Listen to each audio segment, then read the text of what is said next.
சமீபத்துல ஜெயம் ரவி மற்றும் கெனிஷாவோட அந்த வரவேற்பு வீடியோ தான் இணையதளத்துல பயங்கர வைரலா போயிட்டு இருந்துச்சு. இதுல பாத்தீங்கன்னா ஜெயம் ரவிக்கு முன்னாடி இருந்த பேரை விட வேற மாதிரி போயிடுச்சுங்க.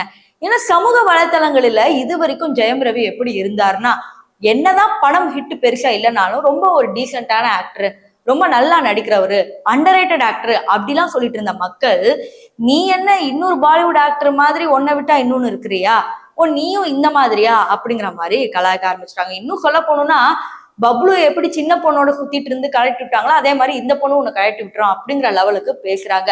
சரி, இதற்கு கெனிஷா என்ன பதில் சொல்றாங்க, ஜெயம் ரவி இதை பத்தி ஏதாவது பேசினாரா அப்படி தெரிஞ்சுக்கணும்னா இந்த வீடியோ ஃபுல்லா பார்க்கணும். வாங்க வீடியோக்குள்ள போகலாம். கெனிஷாவும் ஜெயம் ரவியும் ஆரம்பத்துல ஃப்ரெண்ட்ஸா இருந்தாலும் இப்ப நம்ம பார்த்துட்டு இருக்கும் போது அவங்கள பார்க்கும்போது ஃப்ரெண்ட்ஸ் மாதிரி இருந்திருக்காது, உங்களுக்கு நல்லாவே தெரிஞ்சிருக்கும்.